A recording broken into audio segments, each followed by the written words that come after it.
Once again, the universe has offered us opportunities to practice how it is that we respond to circumstances. Oh, goody. Hey folks, it's Susan at the Rock Shop at 311 Broadway, historic downtown Paducah. Positive energy, it works.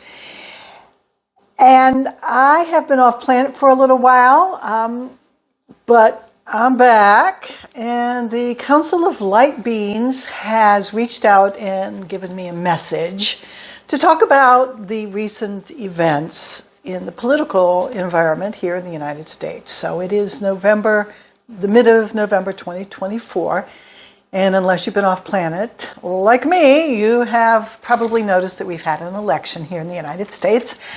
And there's half of the country that is like, yay, and there's half of the country that's like, ah. So it doesn't matter if you're yay or ah. There's a lot of energy going around. So they have sent to me a message and asked me to share it with you. So that's what I'm going to do. So this is a little different than an actual angel message. This is the Council of Light Beings, which angelic beings do comprise a part of it, but it's more than just angels. And I'm going to read some of it. So I channeled it earlier. I wrote it down so that I get it right and I remember it. So if you see me looking down, that's what I'm doing. They're going to talk about the situation. They're going to offer some alternative ways of looking at the situation and offer you an opportunity to find peace of mind if you're the and some balance if you're the yeah. So stick with me because there's some really, really important information in here. All right, so let's get started. So first of all, they wanted me to make sure that when we allow our focus to land on circumstances outside of ourselves, whether that's a person or relationships or weather or politics, and we allow that to dominate our feelings, our emotions, our actions, then we're forgetting who we are. And we're allowing the power, our power, to be siphoned away from us by whatever those circumstances are. Some of them are very good, some of them are not. But we give away our power. And that's where our emotions and our feelings start getting all jumbled up because it's our early warning system that things aren't right and that we need to reevaluate where our energies are.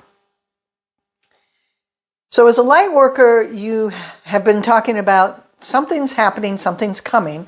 And we've been talking about this for a very long time. So this is not a surprise that there's a period of chaos. So what was coming, this period of chaos, is actually a vibrational shift where Earth is being raised in its frequencies. If you have studied the science of frequencies, and you may be familiar with some experiments that I think they call them somatics. This is where they have a plate and there's usually sand or salt on top of the plate and they connect a little something or other that vibrates the plate and the sand starts to jump and then it forms a pattern based on whatever that frequency that it tunes into is. And it's usually a very lovely geometric pattern. And then they'll switch the frequency, they'll turn it up, and before the next pattern forms at this new frequency, what happens?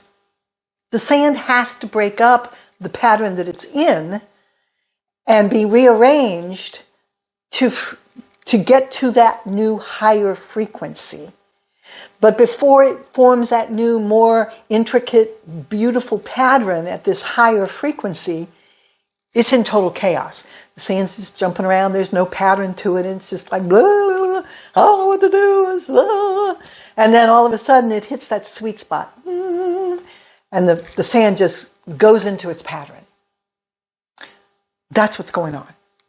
So when you are in a period of chaos, whether it's a personal chaos or a collective chaos, Our first instinct is to, throw our hands up and go, there's too much chaos, I can't deal with it. But if you really understand what's going on, you go, oh, patterns are changing. And you can stop and observe what's truly going on. And if you are a light worker and you understand that this is your opportunity to collectively raise the frequency, then you get to work.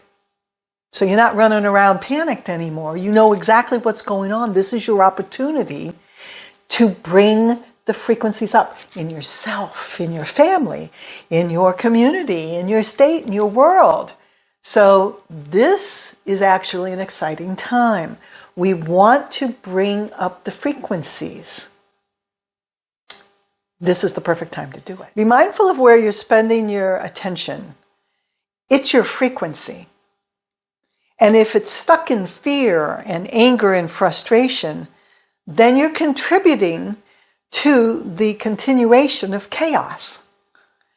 You're not advancing the collective frequency to this higher frequency that you have asked for. It's a more satisfying frequency than chaos. Want me to remind you, change is always uncomfortable. Even good change. A happy event, like you're getting married, you're buying a house, you're moving. It's still uncomfortable. Now is the time to put the foundation in place.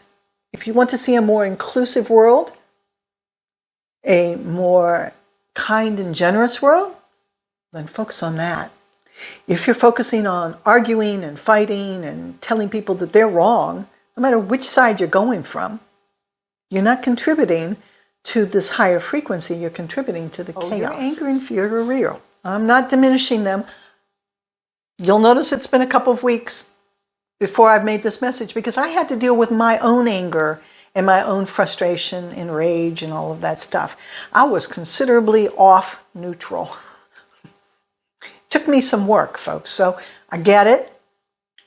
But I took the time, I practiced my spiritual foundation, and I talked to the higher ups, and I said, oh, okay, what's going on here? And so it's up to us to take back our power. We gave it away, we can take it back. So what can you do? Well, one of the things is you can recognize that when a challenge comes up in your life, whether it's this challenge or some previous challenge or one that may come in the future, you can recognize that they're actually gifts from your higher self, from God, if you want to use the word God, to indicate to you where it is that you still need to work on your healing. It allows you to see whether or not you're still depending on circumstances outside of yourself to generate how you want to feel inside of yourself. If you want peace of mind and joy and happiness and harmony, if you're waiting for that person or this situation to basically deliver all of that to you, well, as my mother would say, you have another thing coming, because it doesn't work that way. If you're waiting for circumstances to line up perfectly so that you can be happy, peaceful, prosperous, be in a loving relationship and have harmony and all those wonderful things in your life, you got a rough road. And if you think that, one political party or one situation is going to deliver that, your road is just as rough, folks, because that's not where the source of the power comes from.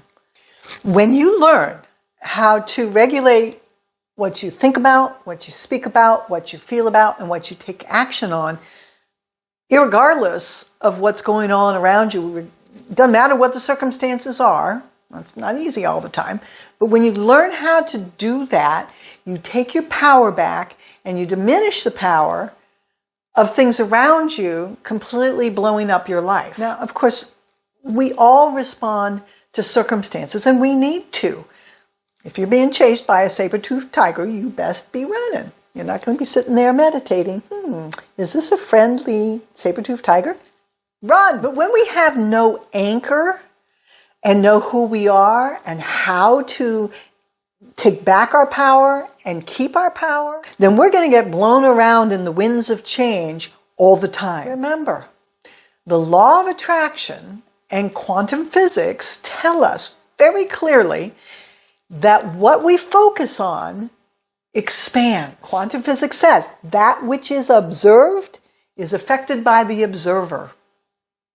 So if all you're doing is focusing on this particular circumstance or that particular something or other, or this thing that's going on, and it's not bringing you peace and joy, then you have been sucked into that vortex and you have given away all of your power.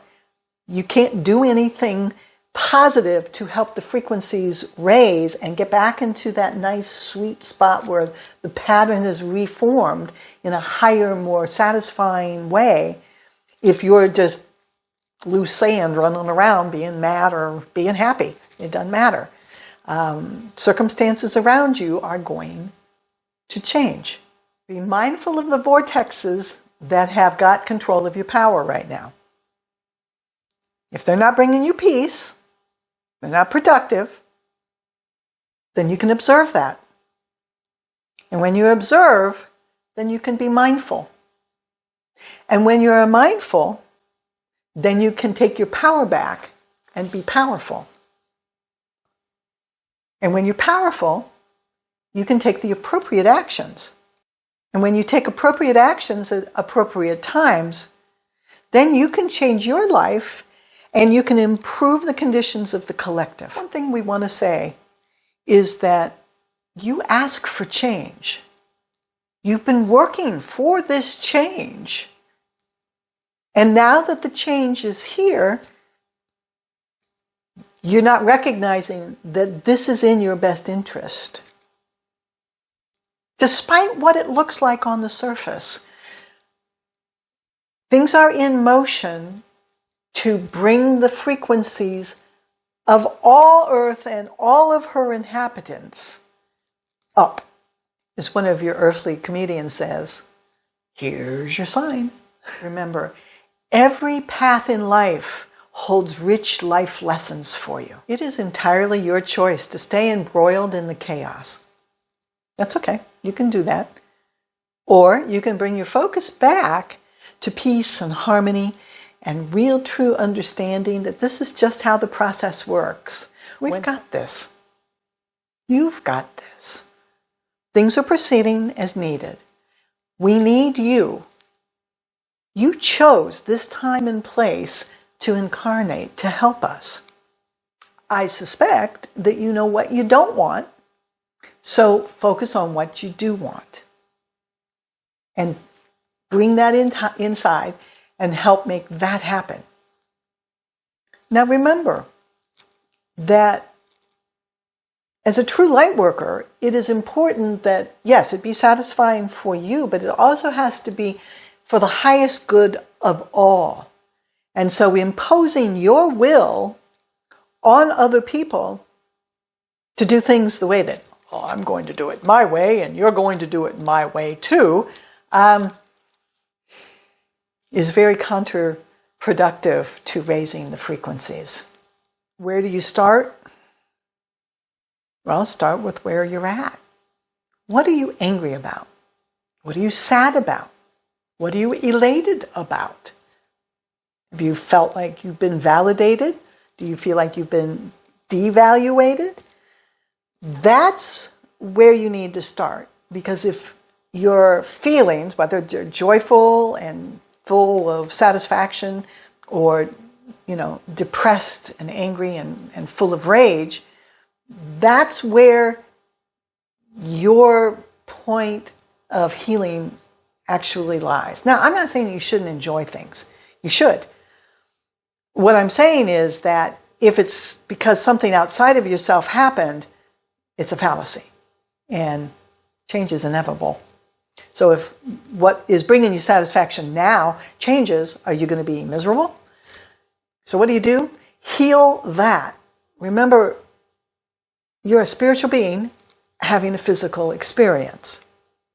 Nothing outside of yourself holds the keys to your happiness. You hold the keys to your happiness.